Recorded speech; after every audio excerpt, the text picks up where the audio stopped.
Madame, Monsieur, bonsoir, bienvenue dans ce journal. Voici ce qui domine l'actualité.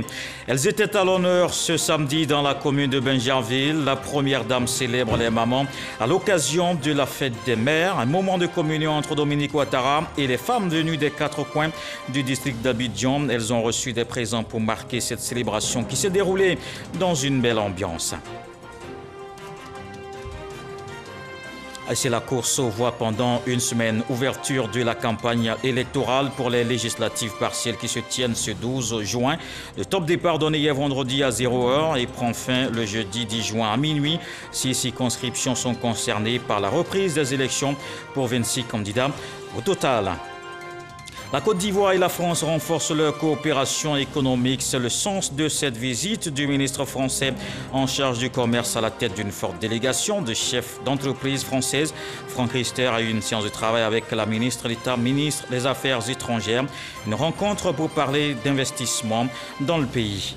Et puis au moins 100 personnes tuées dans la région du Sahel au nord du Burkina Faso. Les assaillants ont aussi incendié des habitations et le marché. C'est dans la nuit de vendredi à samedi que des individus armés ont mené une incursion meurtrière à Solan dans la province du Yaga. Détenu aux riches teintes colorées en fait sa réputation, un savoir-faire unique. Avec lui, c'est une fierté de porter les tissus africains. Ses habits se démarquent par leur finition nette et le réalisme dans la création. Sa renommée internationale se matérialise quand Patéo devient le styliste des chefs d'État africains. Cette année 2021 marque son cinquantenaire, une célébration avec en toile de fond son combat pour faire reconnaître la mode sur le continent et au-delà. Quel honneur! Quel immense plaisir de recevoir l'icône de la mode africaine, Patéo. Bonsoir. Bonsoir. Alors, Patéo, est-ce qu'on pouvait s'imaginer, vous pouvez vous imaginer à cette époque-là, un jour, arriver à un tel niveau vraiment extraordinaire de la mode? Non. Il faut être juste et franc. Non. C'est pas possible parce que la mode elle-même n'était pas quelque chose de... Surtout la mode africaine n'était pas quelque chose d'existant, ça n'existait pratiquement pas. On était là, même nos devanciers, c'était des copies ou bien tout ce qu'on a appris quelque part en Europe. C'était que ça, il n'y avait pas beaucoup de recherches, surtout les matières, il n'y en avait pas pour l'Afrique. D'accord. Alors, on va continuer l'entretien tout à l'heure. Mais voyons d'abord toute l'actualité. On se rend tout de suite à Bingerville. La première dame était ce samedi matin dans la commune pour la célébration de la fête des mères. Un moment de communion entre elle et les mamans venues des quatre coins d'Abidjan. Dominique Ouattara n'a pas dérogé à la règle. Elle a offert des présents à toutes ces femmes qui ont effectué le déplacement. Certaines ont bénéficié du FAFSI. Le reportage de Viviane Aïmé.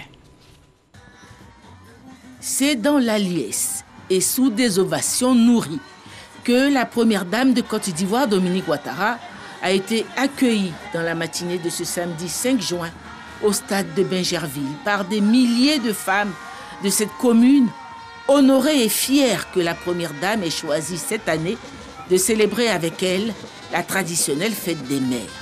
Comme à chacune de ses rencontres avec ses sœurs de Côte d'Ivoire, la première dame apportait une fois de plus de nombreux dons à leur offrir, émotion et reconnaissance de toutes ces femmes.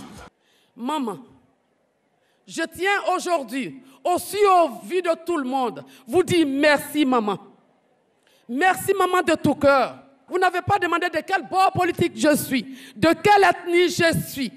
Quand j'ai eu un problème, j'ai eu l'injustice, j'ai seulement écrit, vous vous êtes levé maman et vous m'avez défendu. Et cela m'a évité la prison. Merci, maman de tout cœur. Maman Dominique, notre lumière, vous qui êtes venue nous faire honneur à Bingerville. Maman, merci. Maman, merci. En hébreu, nous disons Nasi, Nasi, Nasi, oh maman jolie. Cheville ouvrière de cette célébration dédiée aux mamans de Côte d'Ivoire, le ministère de la Femme, de la Famille et l'Enfant. La ministre Nasseneba Touré a remercié la première dame pour sa présence constante aux côtés des femmes de Côte d'Ivoire et a rendu hommage au président de la République Alassane Ouattara pour ses actions en faveur du développement et du progrès de la femme ivoirienne. Au nom de toutes les femmes de Côte d'Ivoire et à mon nom propre, je vous dis bonne fête, maman Dominique. bonne fête des mères à vous. Merci d'être avec nous, vos sœurs, vos filles, pour marquer une fois de plus votre attachement et votre engagement en faveur de tout ce qui touche à la question de la femme. Cette journée m'offre l'agréable devoir de rendre un vibrant hommage au président de la République, son Excellence M. Alassane Ouattara, qui a placé la femme au cœur de ses priorités. Désormais, nous avons une loi sur la minorité, une loi qui interdit les mariages précoces. Dans notre pays, désormais, la loi punit sévèrement les violences basées sur le genre. Le statut de la femme s'est également amélioré avec la modification du Code du mariage et de la loi sur la succession. Cette cérémonie en hommage aux mamans était doublée par la remise de chèques FAFSI à plusieurs nouvelles bénéficiaires du Fonds d'appui aux femmes de Côte d'Ivoire, microcrédit, initié depuis 2012 par la première dame de Côte d'Ivoire et qui a permis à ce jour à 260 000 femmes de Côte d'Ivoire d'initier des activités génératrices de revenus et se prendre en charge. Grâce à la première dame, j'ai fait beaucoup de choses. Ma vie a changé. Avant, je n'étais pas comme ça. Maintenant, moi aussi, je pars devant les gens. Vraiment, que Dieu la bénisse, que Dieu lui donne longue vie, parce qu'elle a fait beaucoup pour nous, surtout moi-même. Pour cette fête des mères célébrée à Bingerville, la première dame de Côte d'Ivoire a offert 262 millions de francs de dons en vivres et non-vivres. Ajouté à ces dons, la première dame a fait d'autres annonces importantes dans son intervention. Chère maman de Bingerville et chère maman de Côte d'Ivoire, je voudrais vous rendre un hommage bien mérité. En effet, vous êtes nos héroïnes du quotidien. Vous donnez la vie et prenez soin de vos enfants au prix de 1000 efforts. Vous êtes précieuses car vous êtes irremplaçables. Mes chères sœurs de Bingerville, je saisis cette belle occasion de la fête des mères pour réitérer mon soutien eu égard au succès de vos activités financées grâce au fonds FAFSI.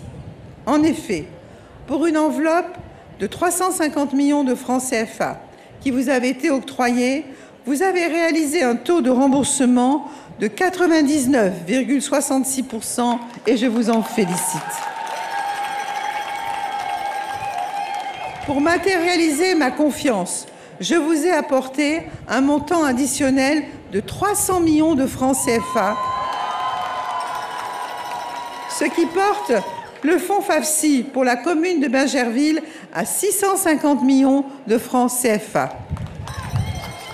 Je souhaite que cette enveloppe additionnelle qui vous est octroyée ce jour vous permette de développer encore plus vos activités pour le bonheur de vos familles.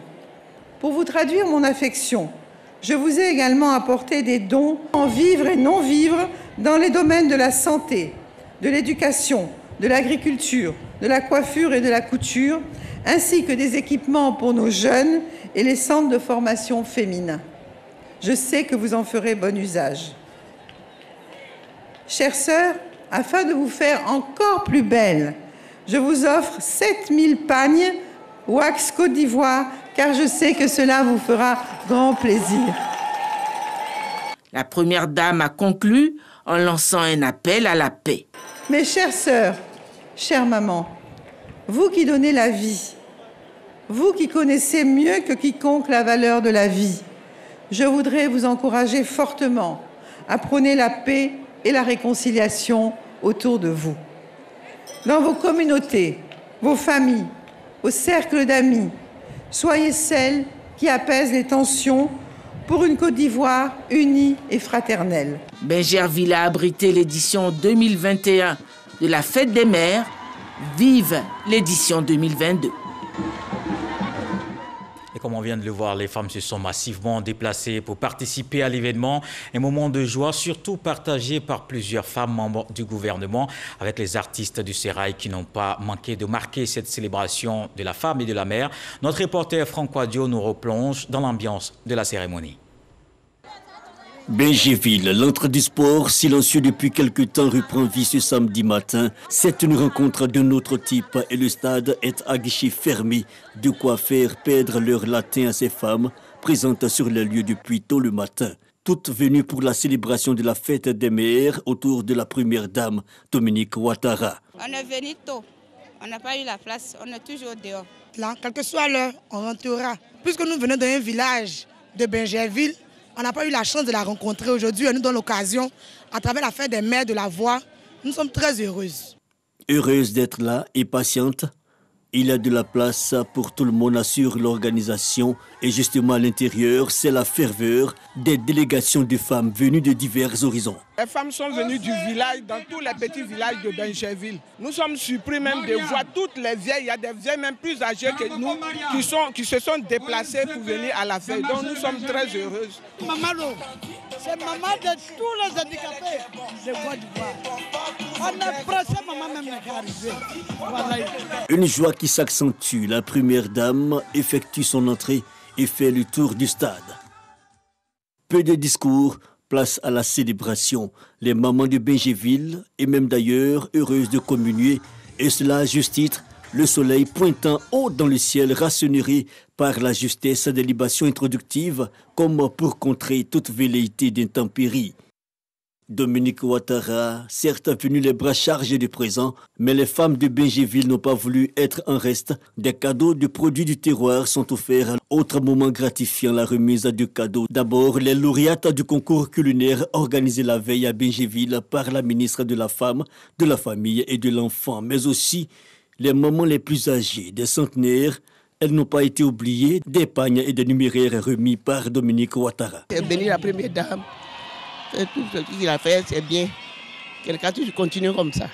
Des mamans reconnaissantes, donc. Elles n'ont pas été avares en pas de danse. En somme, un moment d'allégresse.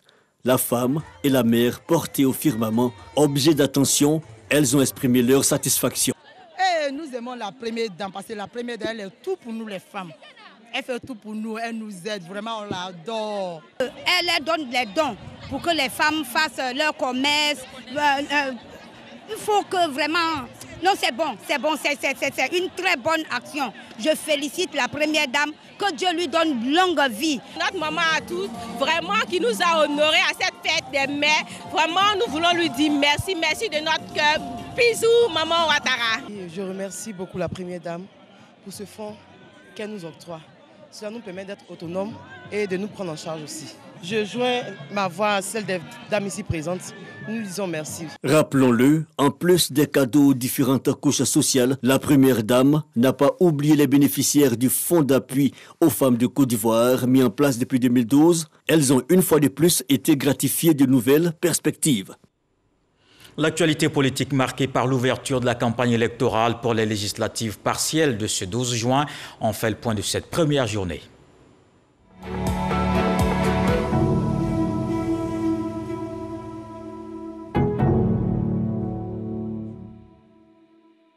La campagne électorale a démarré à Dogbo et Grand-Bérébi. 4 candidats sont en compétition. Sam Kona a suivi les activités de deux, le premier un indépendant et l'autre du Front populaire ivoirien.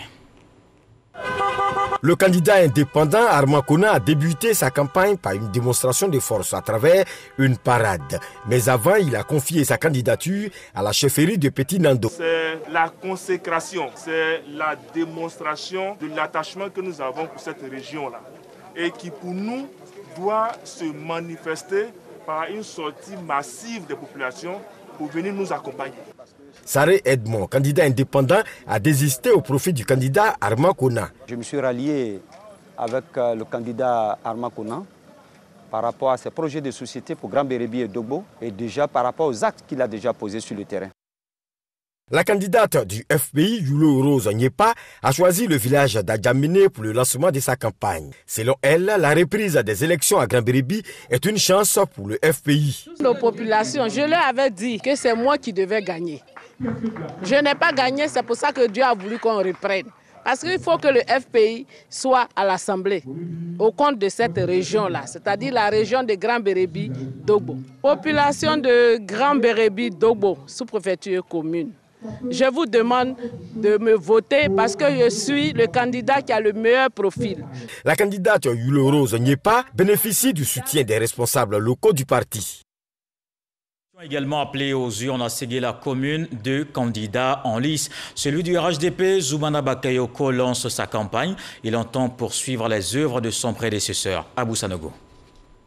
C'est dans la joie et la ferveur totale que Zoumana Bakayoko, candidat du RHDP de Séguéla commune, a lancé sa campagne. C'est avant tout un hommage à Ahmed Bakayoko, parce que c'est la continuité, c'est la préservation des visions et des actions de Ahmed Bakayoko. Cette candidature doit souder tous les cadres du Ourodougou, tous les enfants du Ourodougou. Il a été celui qui a voulu unir tous les cadres, toutes les forces vives de cette circonscription avec nos partenaires. Nous allons développer rapidement des projets structurants. Que la population a réaffirmé leur adhésion au choix de leur parti. Et voilà pour les échos de la première journée de campagne pour ces législatives partielles. L'actualité, c'est aussi cette visite du ministre français en charge du commerce. Il a eu une séance de travail avec la ministre d'État, ministre des Affaires étrangères, Kandia Camara. Une rencontre pour nouer des partenariats d'investissement dans plusieurs secteurs d'activité, dont la construction et la transformation des matières premières. Logoretti, Herman Guivet. Franck Riester, le ministre français délégué auprès du ministre de l'Europe et des Affaires étrangères, chargé du commerce extérieur et de l'attractivité, présent à Abidjan, à la tête d'une forte délégation, a été reçu en audience par Kandia Camara, ministre d'État, ministre des Affaires étrangères, de l'intégration africaine et de la diaspora. Nous avons eu avec Madame la ministre un échange nourri autour finalement du bilan de mes 3 jours et demi de déplacement ici à Abidjan, en Côte d'Ivoire, pour venir réaffirmer l'ambition du président Emmanuel Macron de renforcer, renouveler la relation entre la Côte d'Ivoire et la France pour davantage créer des partenariats sur le temps long, gagnant-gagnant entre nos entreprises. J'ai eu l'occasion de me déplacer avec 40 entreprises françaises qui m'ont accompagné pour voir de quelle manière on pouvait mieux financer les entrepreneurs ivoiriens, comment on allait pouvoir dans les années qui viennent contribuer à faire en sorte qu'ici en Côte d'Ivoire soit davantage transformés les produits agricoles. Des partenariats pour permettre aussi de faire la part belle aux hommes d'affaires ivoiriens désireux d'entreprendre sur le marché français et vice-versa. Nous avons dorénavant pour mission de faire en sorte que les entreprises ivoiriennes puissent aller à la rencontre de leurs consoeurs, soit africaines, françaises ou européennes. Et cela va permettre de nouer des partenariats, certainement gagnant-gagnant. Nos entreprises pourront avoir des opportunités d'aller ailleurs. Nos entreprises pourront avoir des opportunités aussi de nouer des partenariats avec des entreprises qui viendront ici accroître leurs activités ici. Donc cette visite du ministre délégué nous réjouit et j'espère que les entreprises ivoiriennes vont tirer un grand profit de ces différentes rencontres avec les entreprises françaises. Accompagner le développement économique de la Côte d'Ivoire en investissant dans le financement de la transformation de matières premières, la jeunesse et l'entrepreneuriat. Cette visite s'inscrit dans le cadre du développement et de l'intensification de la diplomatie économique et du renforcement des liens entre la Côte d'Ivoire et la France. Une visite qui promet des initiatives positives dans les mois à venir, selon Franck Riester. Et pour matérialiser cet engagement de la France, il s'est tenu également une rencontre entre opérateurs économiques ivoiriens et français, des échanges pour renforcer la coopération entre les 2 secteurs privés. Ils ont parlé des opportunités d'affaires au cours de ce mini-sommet dont nous parle Lansile Bakayoko. Ce mini-sommet économique, un grand moment de retrouvailles entre les hommes d'affaires français et ivoiriens. Une opportunité aussi de renouer avec la tradition bien établie des échanges réguliers entre la France et la Côte d'Ivoire en inventant de nouveaux futurs. Le secteur privé ivoirien est déjà en mouvement depuis quelque temps pour suggérer de nouveaux instruments et de nouveaux formats susceptibles d'augmenter substantiellement le flux de financement privé et les investissements français vers la Côte d'Ivoire et de soutenir le secteur privé ivoirien, moteur de la croissance économique du pays. En 2020, le niveau des échanges avec la France s'est élevé à 1200 milliards de francs CFA, soit 8% du commerce de la Côte d'Ivoire avec le reste du monde. Soutenir le secteur privé ivoirien, c'est donc explorer de nouvelles niches d'investissement. L'heure est de passer à l'action à l'effet que demain, les exportations ivoiriennes qui seront faites vers la France et vers le reste du monde puissent contenir plus de produits à valeur ajoutée. La Côte d'Ivoire a fait d'importants efforts en matière de gouvernance, ce qui fait d'elle la principale porte d'entrée de la sous-région. Un marché de 350 millions de personnes. En 2020, malgré la pandémie mondiale, le taux de croissance est ressorti positif à 1,8%. Pour l'année 2021, ce taux est projeté par la Banque mondiale à 6,5%. Autant de signes qui traduisent la résilience de notre économie. Plus de 600 entreprises françaises sont aujourd'hui installées en Côte d'Ivoire. Ces entreprises françaises, c'est 30% du PIB et 50% des recettes fiscales. Nous voulons contribuer avec les chefs d'entreprise français à faire en sorte, avec les chefs d'entreprise ivoiriens et en lien avec les autorités publiques, de bâtir des projets partenariaux, industriels, économiques qui permettent qu'il y ait davantage de valeur créée ici en Côte d'Ivoire. Un autre business meeting, cette fois entre la France et l'Afrique, est prévu avant décembre prochain à Montpellier. En attendant, on voit une autre rencontre. Les chefs d'entreprise françaises ont eu également une rencontre avec le gouverneur du district d'Abidjan. Ces hommes d'affaires évoluent dans divers domaines d'activité, notamment le secteur de la construction, du logement et du transport. Robert Begré-Mambé leur a présenté ses projets pour le développement du Grand Abidjan. On le voit avec Laure Goretti et Grace Kando.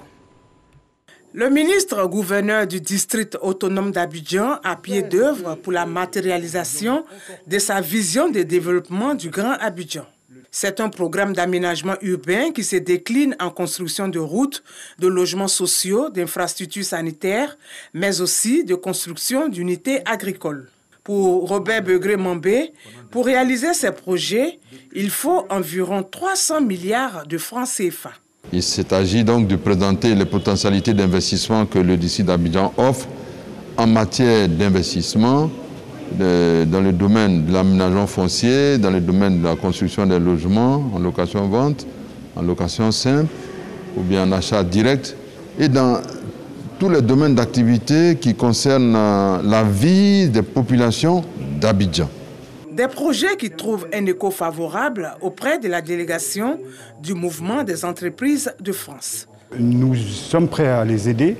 Nous avons, comme l'a dit le ministre, nous sommes une douzaine d'entreprises, mais derrière, dans la task force que je préside, il y a à peu près 420 entreprises de tous les secteurs de la ville. Et nous allons, dans les mois qui viennent, certainement faire de nouveaux efforts. Dans le cadre de cette opération, et afin de s'inscrire dans la durée, mais également aussi de générer des emplois, les compagnons du devoir qui sont en France, les artisans de l'excellence, vont venir former des jeunes à tous les métiers qui vont permettre en fait que chaque jeune puisse à terme devenir aussi un créateur d'entreprise. Le ministre gouverneur Begré-Mambé rassure les investisseurs sur l'implication de l'État ivoirien.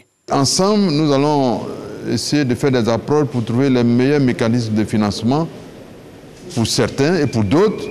Ils ont la capacité d'intervenir directement avec leurs propres ressources. Cette rencontre avec la délégation française a été le lieu pour le district autonome d'Abidjan de présenter plusieurs projets réalisés en vue du bien-être des populations.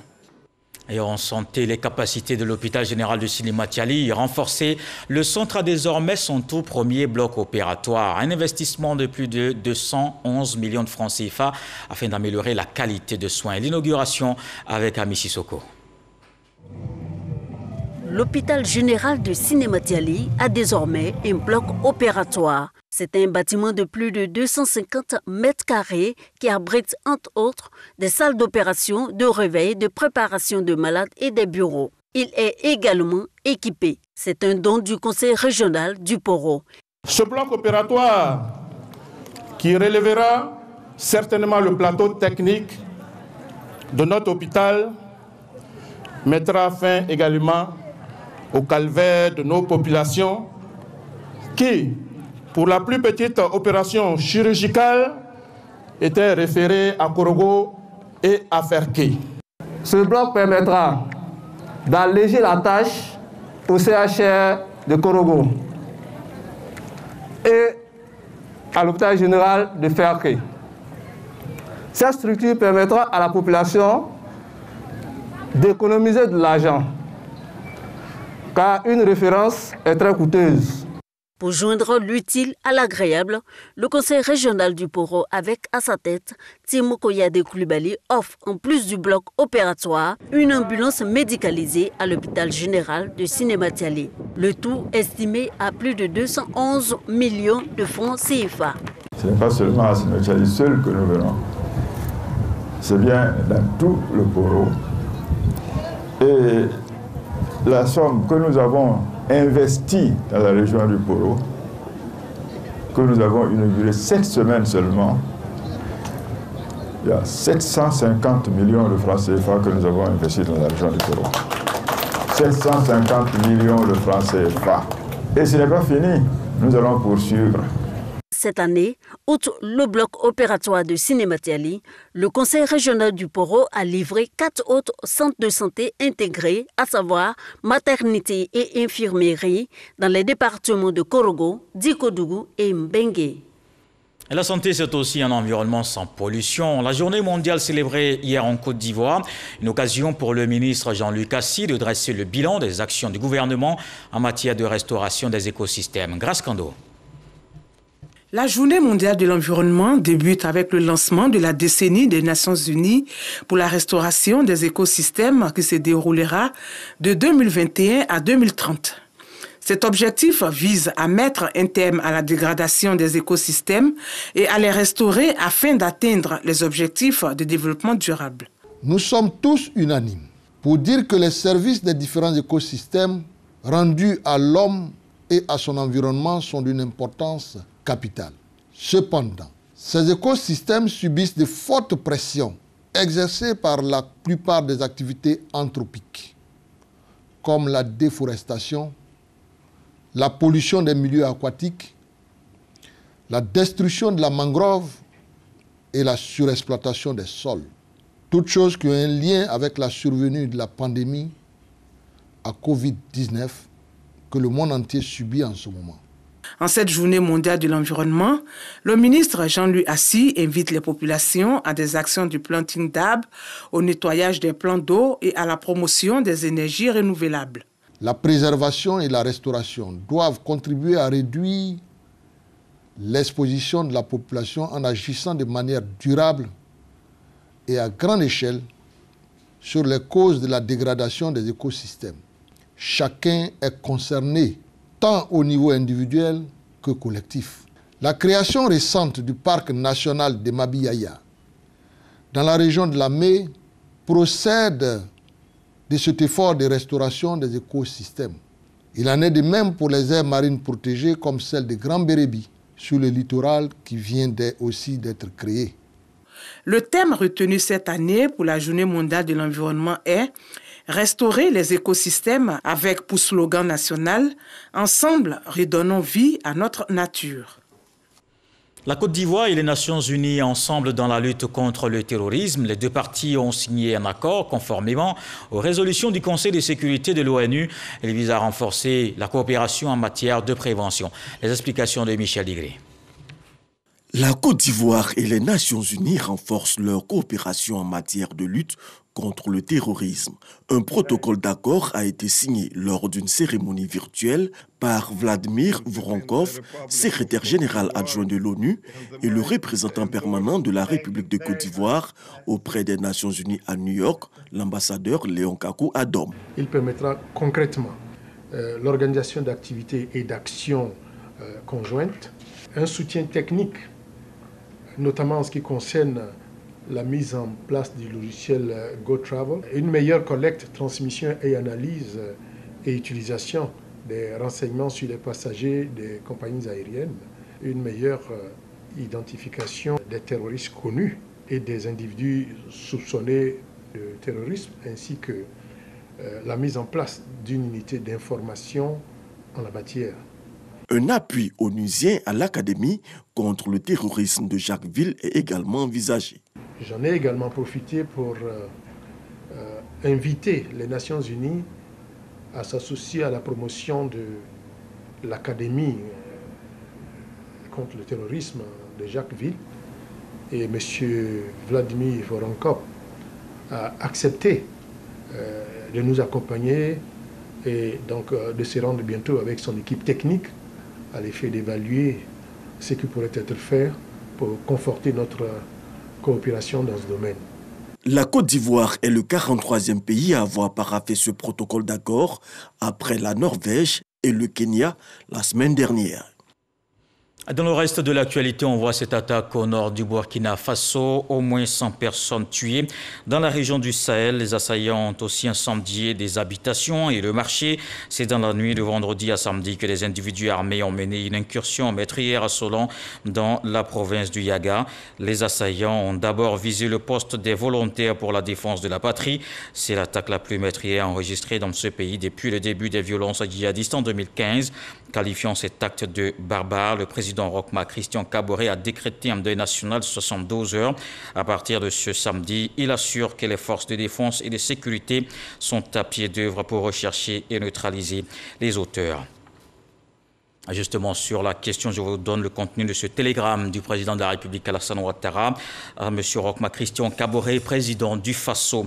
Monsieur le président et chers frères, j'ai appris avec consternation la tragique nouvelle de l'attaque meurtrière perpétrée dans la nuit du 4 au 5 juin 2021 par des individus armés contre les civils dans le village de Solon, dans la région du Sahel, au nord du Burkina Faso, qui a causé la mort d'au moins 100 civils et fait de nombreux blessés, selon un bilan provisoire. En cette douloureuse circonstance, je voudrais, au nom du peuple et du gouvernement ivoirien ainsi qu'en mon nom propre, exprimer à votre Excellence, au gouvernement et au peuple frère du Burkina Faso, de même qu'aux familles éplorées, mes sincères condoléances et mes sentiments de profonde compassion, tout en condamnant avec fermeté ces actes barbares que rien ne saurait justifier. Je voudrais vous réitérer la solidarité du peuple ivoirien dans la lutte que le gouvernement burkinabé mène sous votre haute autorité contre le terrorisme et l'extrémisme violent qui continue de perpétrer, fort heureusement, malheureusement, la paix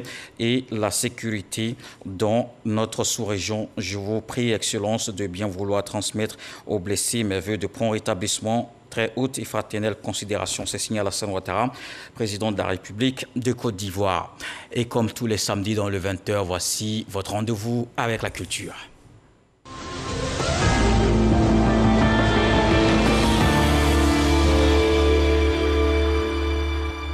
En littérature, Isbat Matou vient de présenter son œuvre « Mon parcours, un challenge perpétuel ». C'est le titre du premier roman de l'artiste chanteuse ivoiro-béninoise, une autobiographie qui retrace les étapes de sa vie. Godfrey Okambawa, Jean-Marc Diadi. Après plus de 30 ans de parcours artistique, jonché de succès et d'obstacles, l'artiste ivoiro-béninoise Isbat Madou Daron revient sur les étapes de sa vie. À travers son premier récit autobiographique, Mon parcours, un challenge perpétuel, l'auteur nous présente les réalités sociales, les faits vécus dans le milieu du showbiz. Pour les acteurs littéraires, ce roman est une référence pour la jeune génération. C'est une battante, c'est quelqu'un qui traverse le temps. On la connaît ici et ailleurs comme une artiste engagée notamment pour la paix. Donc je crois que ce sont deux messages forts déjà qu'il faut retenir de la vie de l'artiste et de ce qui, je pense, se trouve dans ce livre aussi. Ce récit autobiographique montre un peu tout son parcours d'artiste, son parcours personnel aussi, sa vie de famille. Et je pense que son ouvrage est un témoignage à la fois de la victoire par la persévérance dans le travail et de la possibilité pour une femme de garder son intégrité morale tout en côtoyant, tout en excellant dans les milieux artistiques. À travers cette œuvre, l'auteur réalise un rêve d'adolescente, une exhortation au courage et à la persévérance. Il faut quand même laisser des traces pour que la jeune génération ne fasse pas les mêmes erreurs que nous. Beaucoup de personnes disent des choses qu'ils veulent sans même nous connaître. Mais moi-même, j'ai décidé de raconter mon histoire. Mon parcours, un challenge perpétuel, des histoires inédites qui se comptent en plus de 150 pages. Une œuvre disponible également en version anglaise. Aujourd'hui, l'artiste a 7 albums à son actif.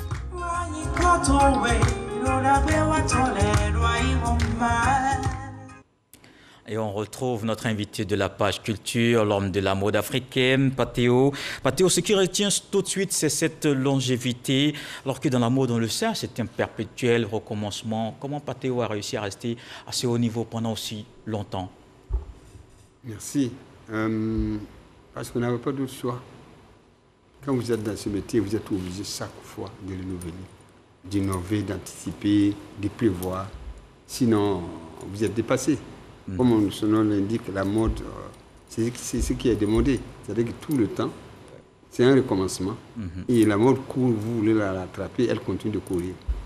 Voilà un peu, on est obligé d'être là tout le temps. Alors, Patheo, c'est surtout un style, des matières, des finitions qui sont uniques. C'est à base de quoi la matière que vous utilisez? Bon, on va dire, la plupart du temps, c'est des matières qu'on trouve partout en Afrique. D'abord, le coton, le tissé, pas un tissé fait à la main. Ensuite aussi, l'indigo, la teinture, qu'on utilise beaucoup.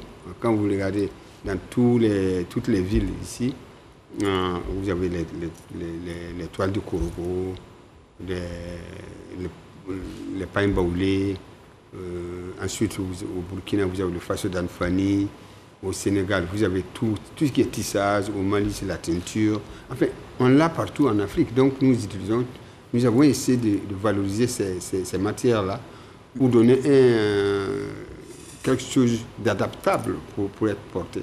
Et surtout, ce que vous utilisez là maintenant, c'est un peu plus léger que ce que vous venez de dire tout à l'heure. Oui, c'est très fin parce que d'abord le tissage, vous voyez, quand vous touchez par exemple certains pains tissés, c'est trop lourd. Et très souvent aussi, la couleur n'est pas bien fixée. Donc on a un problème de couleurs qui partent. Des fois aussi, c'est trop lourd pour porter tous les jours. Donc il faut essayer de rendre ça beaucoup plus accessible, c'est-à-dire portable. Donc on a travaillé avec les tisserands et aussi ceux qui font la teinture pour donner des tissus genre utilisables tout le temps et très modernes et les couleurs très vives qui puissent nous aider à travailler, quoi, voilà.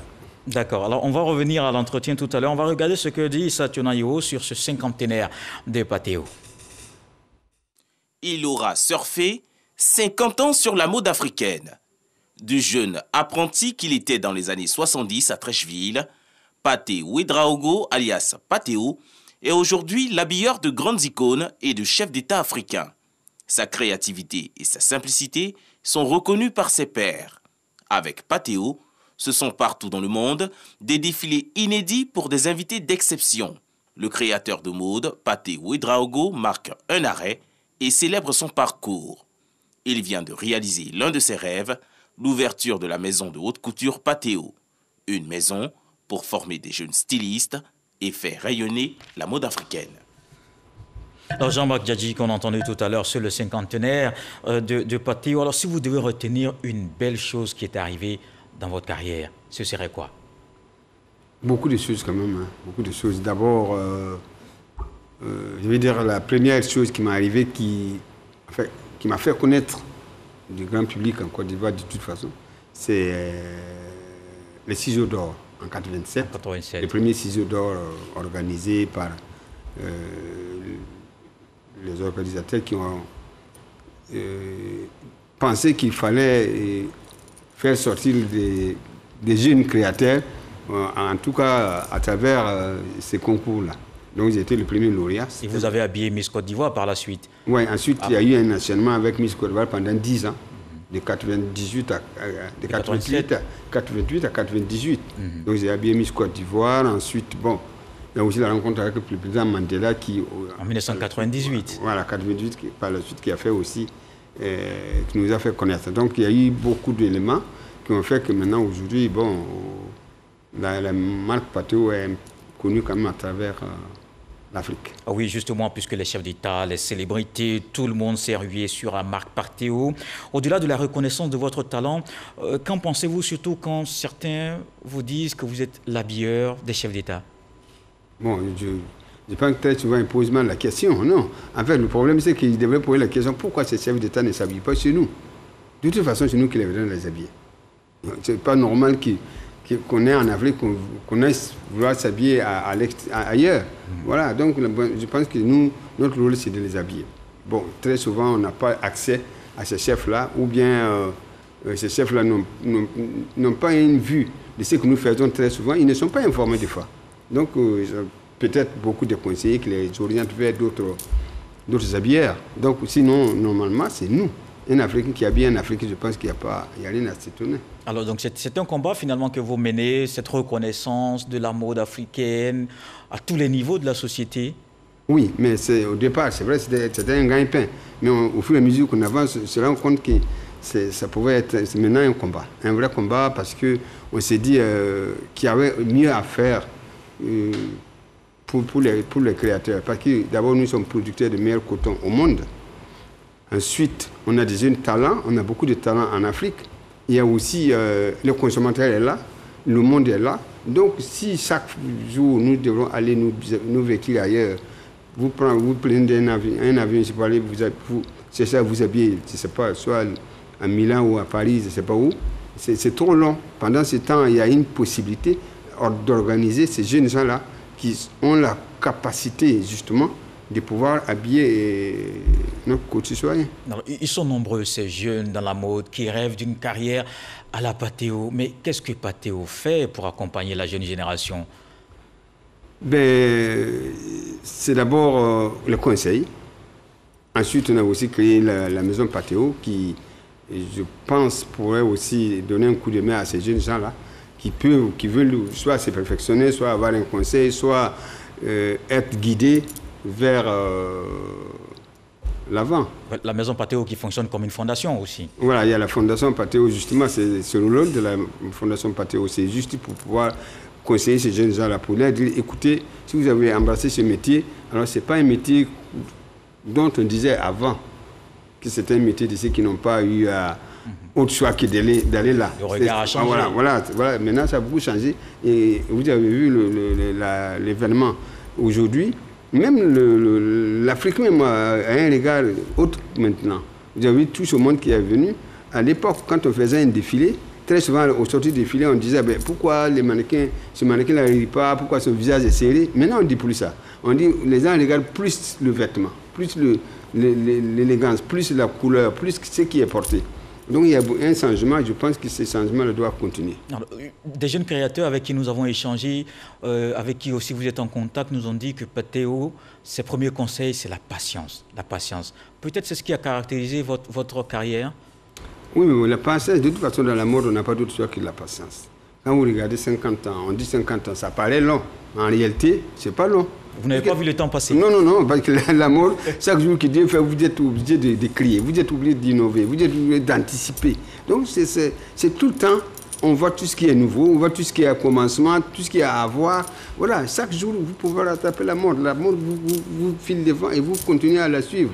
Et donc, tous les jours, quel que soit l'âge que vous avez, et la mode reste jeune. La mode ne vieillit pas. On dit plus elle vieillit, mieux elle se porte. Donc, c'est ça, on poursuit la mode. Donc, l'âge, vraiment, ça compte pas beaucoup.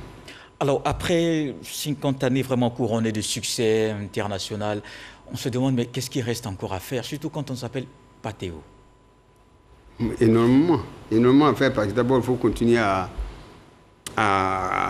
travailler avec les jeunes et continuer aussi à faire des appels aux responsables de nos États pour dire que la mode aussi fait partie de l'économie de l'Afrique. Donc, il y a une possibilité aussi que la mode soit aussi prise en compte par nos autorités aussi. Donc il y a tellement de choses à faire qu'on n'a pas vraiment... On ne va pas passer les années. On voit plutôt ce qui reste à faire. Ce qui est fait en matière de la mode, c'est terminé. Maintenant, c'est ce qui reste à faire qui nous importe beaucoup. Alors, cette maison Patéo, dans ce quartier de Cocody, vous quittez Treichville, ce lieu mythique de Treichville pour Cocody. Vous l'avez construit sous fonds propres? Oui. Justement, parce que la mode, quand vous êtes un couturier, vous allez voir un banquier. D'abord, il fait un calcul. Combien d'années il mettra pour me rembourser? Étant donné que la mode, on vient sur le couturier juste pour... C'est-à-dire qu'on n'a pas encore compris l'importance de la mode. Mais je suis sûr que ça vient, c'est en train de venir. Vu ce monde qui est venu nous assister à l'ouverture de la maison Patéo, je suis sûr que les prochaines seront encore beaucoup plus animés. Ah oui, et c'est évident qu'on ne peut pas tout dire sur 50 ans de carrière en si peu de temps, mais ce fut quand même un plaisir de vous recevoir, Patéo, sur ce plateau. Merci beaucoup. Et on se retrouve très bientôt, pourquoi pas pour le centenaire. Certainement, certainement. Merci Patéo, l'invité de la page Merci, culture. merci. Et on s'arrête ici pour ce soir, retour de l'actualité 23h avec Herman Guivet. Ce soir, le sage nous apprend qu'après le passage de l'éléphant, inutile de chercher les traces de l'antilope. Dieu le voulant, on se retrouve demain.